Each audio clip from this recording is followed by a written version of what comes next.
Hola, ¿cómo les va? ¿Tanto tiempo? Bueno, lo primero que tengo para decirles es que no contamos más con la herramienta Pizarrón, de modo que en esta clase no voy a poder usar las letras que estaba usando para facilitarles a ustedes el seguimiento de la clase. Sin embargo, hay maneras de que ustedes puedan seguir la clase con facilidad, vayan tomando apuntes. Vayan tomando apuntes, digo, y además utilicen el segundero del video para tomar apuntes. Es una recomendación. Por ejemplo, cuando yo empiezo a hablar de la idea de hombre en Platón, ustedes ponen al lado minuto 8:05 y así. ¿Por qué? Porque después cuando quieran revisar la clase, pero quieran específicamente escuchar algo que yo dije en determinado lugar, van directamente al segundero del video y pueden evitar ver toda la clase de nuevo. Es un recurso interesante para cuando uno ve conferencias online, clases online, etc. Así que no van a ver letras, pero ustedes tienen su cuaderno, tienen el mate, tienen todo lo que necesitan para tomar apuntes. Miren lo que vamos a hacer. Para esta clase yo voy a recomendarles una división entre carreras, es decir, les voy a dar una bibliografía general y para historia y letras les voy a recomendar una bibliografía en particular. ¿Por qué? Porque después vamos a hacer una actividad colaborativa y pensando un poco en la especificidad de cada carrera, me parece que hay textos que a historia de letras les pueden aportar elementos muy significativos cuando en realidad para trabajo social y ciencias de la educación hay otros textos que tienen, según mi entender, aportes significativos. Entonces vamos a hacer lo siguiente. Lo primero que voy a dar es la bibliografía para este tema que aborda esta clase y la próxima clase. Esta clase vamos a hablar de la idea de hombre en Platón y en Aristóteles. Y la próxima clase vamos a hablar del problema antropológico en general y de tipos de concepciones antropológicas en filosofía. Para esta clase necesitan haber leído el capítulo 3 y el capítulo 4 del manual de Sócrates a Sartre de Enoch Stumpf. ¿Se acuerdan? Ustedes, como vieron ya Platón, seguramente ya vieron la clase, vieron el material, ya leyeron el capítulo 3. Ahora deberían leer el capítulo 4, que está dedicado a Aristóteles, discípulo de Platón. Por otro lado, para la clase siguiente, vamos a utilizar el texto de Esther Díaz, Problemas filosóficos, que ustedes ya lo leyeron la primera parte, la introducción, no, el capítulo 1, perdón, pero van a leer el capítulo 5 de Problemas filosóficos de Esther Díaz, que es el capítulo dedicado a la antropología filosófica. Yo les voy a decir las páginas que abarca ese capítulo para que ustedes vayan a buscarlo en el archivo que tiene el texto completo. Entonces, desde la página 121 hasta la página 141, ustedes tienen que leer para estas últimas dos clases que cierran la unidad 2. Esto para todas las carreras, ¿sí? Ahora viene una recomendación especial para letras y para historia.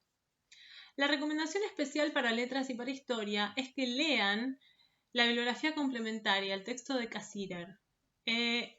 Especialmente porque después vamos a hacer una actividad colaborativa y yo planeo discriminar, en el buen sentido de la palabra, actividades para que cada carrera pueda sacar mejor partido de esta temática que es tan amplia, de modo tal que espero que letras e historia puedan leer esa primera parte de la antropología filosófica de Cassirer, en la cual él plantea una famosa definición de hombre que es animal simbólico. Ahora vamos a ver por qué. Por supuesto, el saber no ocupa lugar y si todas las demás carreras deciden leer a Cassirer va a estar perfecto. Pero la recomendación es esta. Bien, miren lo que vamos a hacer.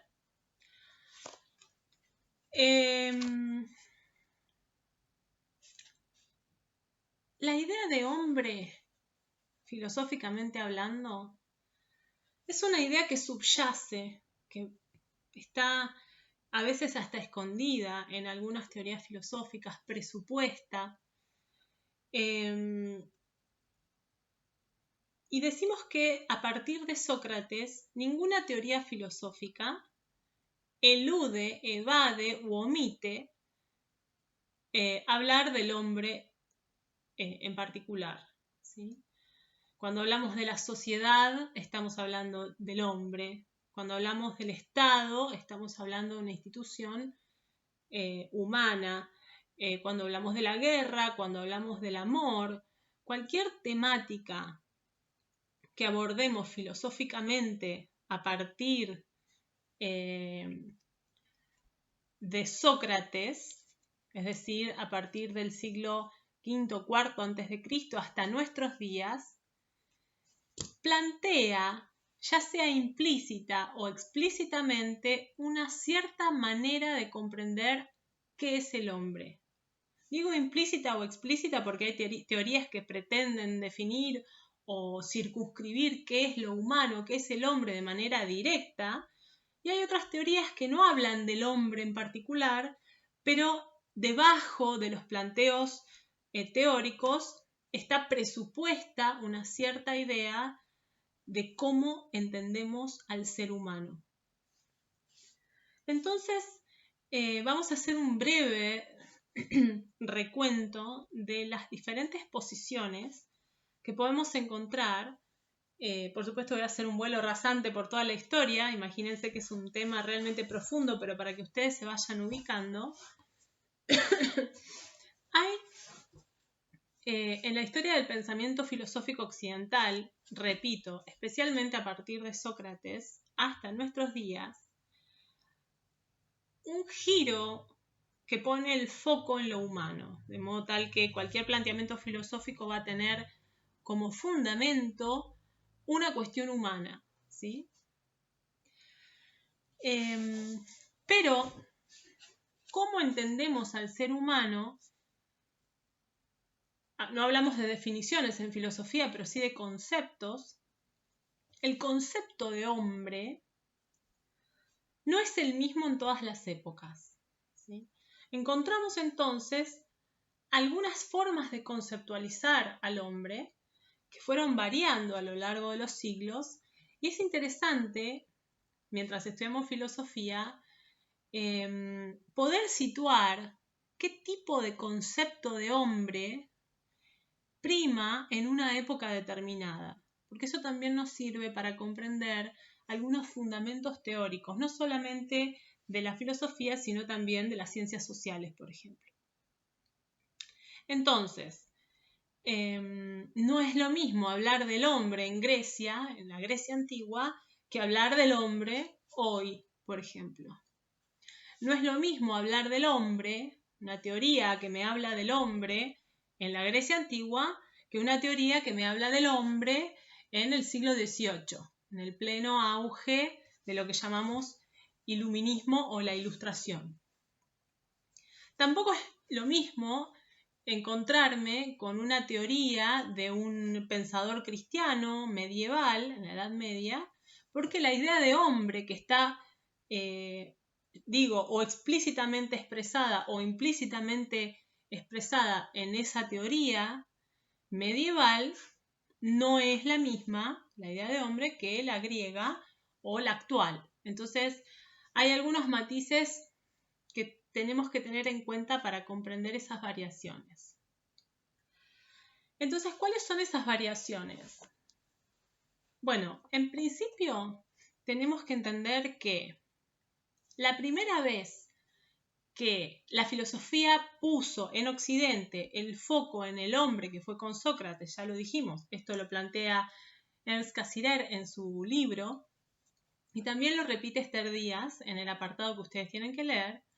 Este giro, este foco que pone Sócrates en el hombre, comienza entendiendo al hombre como algo que se define a partir de una cierta característica fija y común. Es decir, aquello que sea el hombre tiene que poder ser identificable siempre, de modo tal que esa característica, que ahora vamos a ver cuál puede ser, esa característica que hace que el hombre sea hombre y no un perro, ni una ballena, ni otro tipo de animal, ni un objeto inanimado, eso que nos hace ser lo que somos, ¿sí? Creo que en una clase anterior dije aquello que nos hace ser lo que somos es un poco lo que en filosofía aparece como nuestra esencia, ¿sí? Entonces, nuestra esencia, a partir de Sócrates, está determinada por cierta característica, ¿sí? Fija. Es algo que hace que seamos siempre hombres y no otra cosa. Y es, además, lo que nos diferencia de los demás animales y de los objetos. ¿Qué es eso fijo que nos diferencia de los demás animales, si es que somos diferentes a los demás animales, que nos define, que nos caracteriza? Bueno, las diferentes épocas apelan a diferentes características y algunas épocas no plantean características específicas. Fíjense, ahora vamos a ver dos grandes ejemplos de el modo en que Grecia, la Grecia antigua, tenía de caracterizar al hombre. La característica fija que muestra la esencia de lo que es ser hombre en Grecia es la razón. Por eso otro gran filósofo que tenemos también para leer como bibliografía complementaria, que es La idea del hombre y la historia de Scheler. Esta también es bibliografía complementaria que vamos a abordar en algún momento. En ese librito, Scheler recorre la historia y nos plantea 4 grandes concepciones, 4 o 5, no recuerdo en este momento, de lo que es el hombre a partir de diferentes épocas. El hombre es, en Grecia, sí, siempre, aunque encontremos teorías que divergen entre sí, lo que mantienen en común estas teorías griegas, como la de Platón y la de Aristóteles, por supuesto el pensamiento de Sócrates también, es que definen o caracterizan al hombre como un animal racional y por ello, porque es racional, se diferencia de los demás animales. Esta fue una de las primeras formas de entender al hombre en la historia de Occidente. Somos animales, sí, pero somos racionales. Somos animales peculiares, somos animales especiales, somos animales que hacemos cosas que otros animales no hacen. Por ejemplo, hablar. Ustedes me van a decir en este preciso momento, si me están siguiendo, y no, mi perro habla, mi gato habla, es lo que pasa siempre en las clases. Bueno, guarda, porque muchos animales se comunican entre sí. No podemos pensar en un hormiguero, por ejemplo, tan organizado si no hay algún tipo de comunicación entre sus miembros, ¿no? No podemos pensar en los delfines o las ballenas que cantan tan lindo, etc.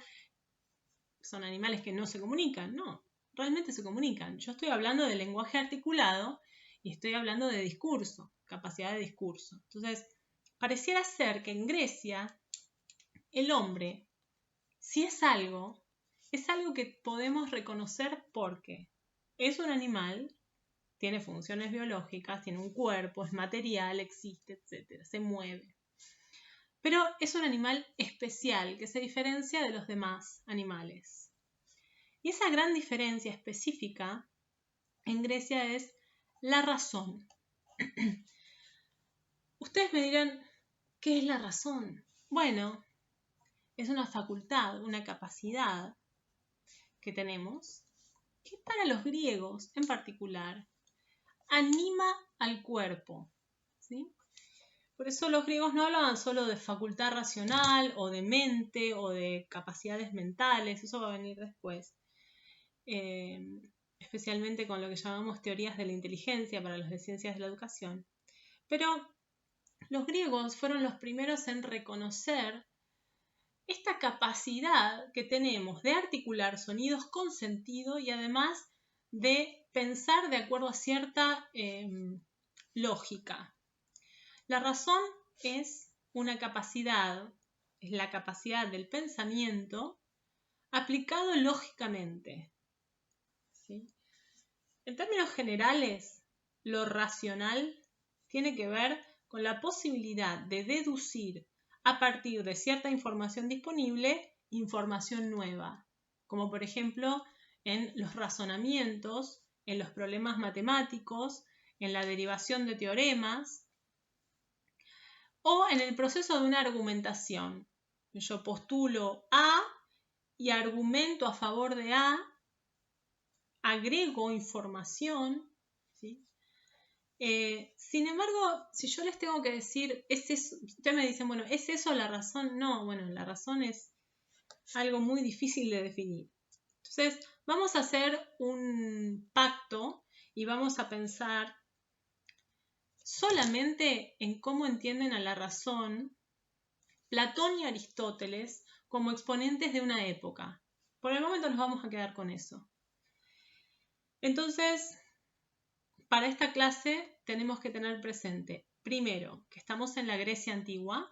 Segundo, que estamos hablando de la idea de hombre o el concepto de hombre en dos teorías de la Grecia antigua, la de Platón, que ustedes ya la revisaron, y la de Aristóteles, que yo voy a ir explicando a medida que se desarrolle la clase.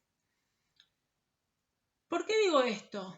Bueno, porque cada época tiene también una manera de entender a la razón o a la racionalidad. Y la razón es una palabra muy amplia.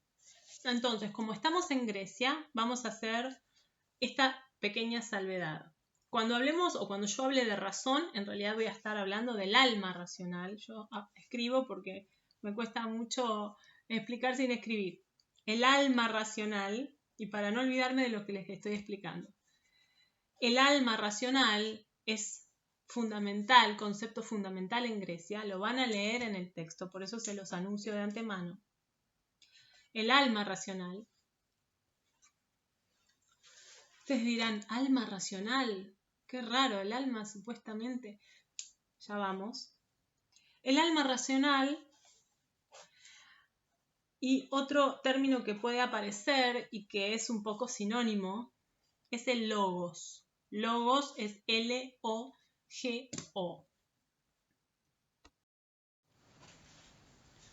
Ahí va, miren, logos. El logos es una palabra griega que significa indistintamente razón o discurso, razón o palabra, pero fundamentalmente la palabra entendida como la palabra que integra un discurso con sentido, un discurso lógico, ¿sí? La capacidad de hablar de manera racional, es decir, con sentido, de plantear una tesis, de argumentar a favor de ella, etcétera, es una capacidad que los griegos reconocían como propiamente humana. Pero bueno, vamos a quedarnos con esto por el momento y vamos a entender que siempre que hablamos de logos, estamos hablando de la Grecia antigua y estamos hablando de esta capacidad particular que diferencia al hombre de los demás animales. Y cuando hablamos de alma racional, estamos hablando de algo también propiamente griego que paso a explicar. Tanto Platón como Aristóteles van a considerar, ni hablar Sócrates también, pero Platón lo desarrolla. ¿Se acuerdan que Sócrates no escribe nada, pero Platón desarrolla su teoría? Y Aristóteles, que fue discípulo de Platón, también desarrolla una teoría realmente muy articulada y muy completa. Entonces, cuando estamos leyendo el apartado, el capítulo dedicado a Platón y estamos leyendo el capítulo dedicado a Aristóteles en el manual de Sócrates a Sartre, vamos a ver que aparece continuamente esta expresión alma, alma, alma. El alma para Platón, el alma para Aristóteles, etc. Guarda con esto porque cuando hablamos del alma para los griegos, para los filósofos griegos, estamos hablando de la razón. El alma no es lo que entendemos generalmente en el lenguaje coloquial. Él me dice, bueno, a mí el alma, me duele el alma, me parte el alma. Estamos apelando, cuando hablamos así, creo, estamos apelando a una facultad más emocional, a una facultad que no conocemos del todo. Es difícil saber de qué hablamos cuando hablamos de alma, pero ciertamente no estamos hablando del pensamiento lógico. Entonces, aquí hay que hacer una primera salvedad y ustedes cuando estén leyendo recuerden que cuando los griegos hablan de alma, el término griego que utilizaban generalmente era psique, ¿sí? De ahí viene la palabra psiquis, psicólogo, cuando hablaban de alma o de la psique, los griegos hablaban de un alma racional.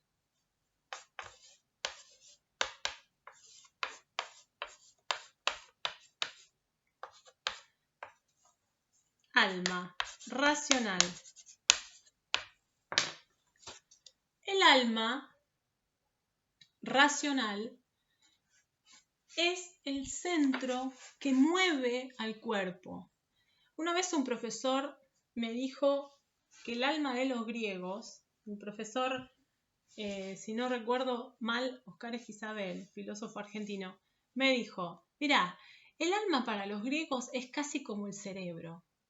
Es pensar un centro que nos mueve y que nos anima. De ahí viene, la palabra ánima viene de una palabra que significa alma. Lo que me anima es el alma. Los griegos consideraban que el alma tenía partes, que no era toda una sola cosa, ¿sí? Tampoco pensaban que el alma estaba situada en un lugar del cuerpo o en otro lugar del cuerpo. Esto es algo muy extraño, porque si el alma existe, bueno, ¿dónde está? No, ellos consideraban que el alma era un centro operativo que nos movía de diferente manera. De diferente manera porque regulaba todas las funciones vitales, desde las funciones vegetativas, como puede ser, no sé, el parpadeo, la respiración, lo que nosotros hoy llamamos sistema parasimpático, que forma parte de las funciones nerviosas. Pasando por todo lo que tiene que ver con las necesidades básicas, comer, dormir, tomar agua. Luego tenemos otro tipo de funciones que los griegos también pensaban que estaban movidas por el alma, por una de las partes del alma, que son las funciones más emocionales, los deseos, las pasiones, el enamoramiento, las ganas de, no sé, las ganas de hacer cosas que no tienen que ver con la razón, la voluntad, ¿sí? Pero básicamente lo vamos a llamar las pasiones, ¿no? Todo lo que tiene que ver con la esfera emocional.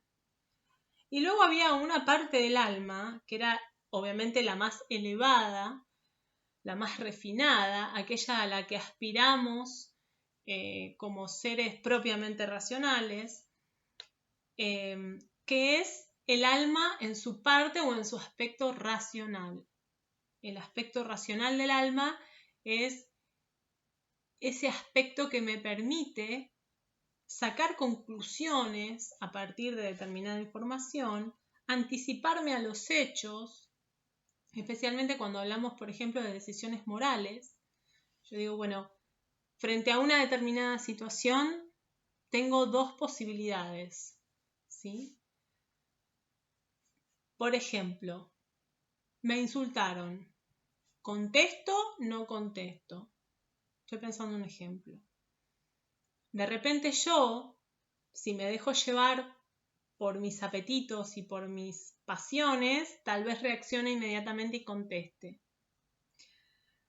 En cambio, mi alma racional, la parte racional de mi alma, si está desarrollada y si está bien cuidada y está cultivada, recuerden la alegoría de la caverna, tiene que ver con esto también.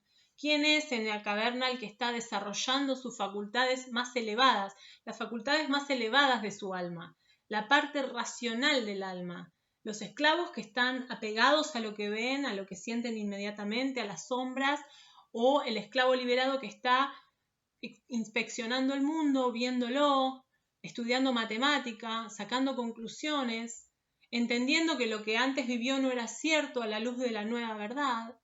Digamos, piensen en esto, ¿sí? Entonces, digo, volviendo al ejemplo, si yo soy un hombre, eso también tenemos que pensar, hablan siempre de hombre, nunca de mujer, pero bueno, son cosas para empezar a tener en cuenta. Un hombre un animal racional que tiene desarrolladas sus facultades más elevadas, las facultades de su alma más racionales, es un hombre que tal vez sopese qué hacer frente a ese insulto. Antes de responder, de dar rienda suelta a sus instintos más bajos o a su bronca, va a pensar cuáles son las consecuencias de sus actos. Por ejemplo, si yo contesto, puede pasar que esa persona me niegue de ahora en adelante sus favores, por ejemplo. Si yo contesto, puede pasar que esta persona a la cual yo quiero me deteste y yo no quiero que eso suceda, por lo tanto prefiero callar. O si yo contesto, me estoy defendiendo, por lo tanto podré lograr liberarme de un vínculo que no me sirve, dependiendo de cuál sea la situación. Puede ser un jefe, puede ser un amigo, etc. Estoy dando un ejemplo en general. Entonces, si yo soy un hombre, tengo opciones, ¿sí? Mi alma tiene la capacidad de sopesar y de analizar las consecuencias de mis actos. Entonces yo puedo analizar las consecuencias de mis actos previamente, antes de contestar, antes de cometer un crimen, Fíjense que esta capacidad de tener en cuenta las consecuencias futuras de mis actos es una capacidad propiamente humana, porque suponemos con los griegos que ciertos animales no tienen esa capacidad. ¿Tienen esa capacidad los animales de sopesar las consecuencias futuras de sus actos? Lo dejo abierto porque es una discusión interesante, pero no se va a dar en este momento. Tal vez la podremos dar más adelante. Lo cierto es que los animales no racionales o los animales no humanos, hoy por hoy se habla mucho de esta distinción entre animales humanos y animales no humanos. Lo que entendemos por animales no humanos, según los griegos y según una larga tradición filosófica, son animales que no tienen esta capacidad. Por lo tanto, la primera gran concepción antropológica, filosófico-antropológica, que viene de Grecia, es aquella que tiende a diferenciar al hombre respecto de los demás animales por una capacidad distintiva que es la capacidad racional. Esta es la primera gran idea de hombre que va a regular la escena filosófica durante muchísimo tiempo. No les miento, siglos. Estamos hablando de toda la filosofía antigua, estamos hablando de la filosofía medieval que se cuenta a partir de la redacción de la ortodoxia cristiana, a partir de la muerte de Jesús en adelante, cómo la filosofía se une a la fe cristiana durante toda la Edad Media y también va a pensar al hombre como un animal racional, como un animal especial que se diferencia de los demás animales por esta capacidad distintiva, ¿sí? Va a pasar mucho tiempo, hasta que alguien siquiera ose pensar que el hombre es otra cosa además de razón y que hay otras facultades y otras actitudes y otros elementos propios del ser humano que nos diferencian de los demás animales o que nos distinguen, que nos caracterizan particularmente, pero justamente aquello que nos caracteriza particularmente no necesariamente es la razón. Digo muchos siglos porque estamos hablando recién del siglo XIX y siglo XX. Por eso en la próxima clase vamos a hacer ese recorrido. Fíjense cuánto tiempo una idea filosófica puede regular nuestra manera de pensar el mundo. Y fíjense por eso qué importante es que pensemos críticamente en los conceptos que recibimos. Algunos conceptos están cargados tradicionalmente. Y detenernos a pensar en ellos críticamente nos permite libertad de pensamiento, si no estamos siempre atados a conceptos tradicionales. Entonces, esta primera idea del hombre como animal racional es la que vamos a revisar ahora a partir de las teorías de Platón y de Aristóteles.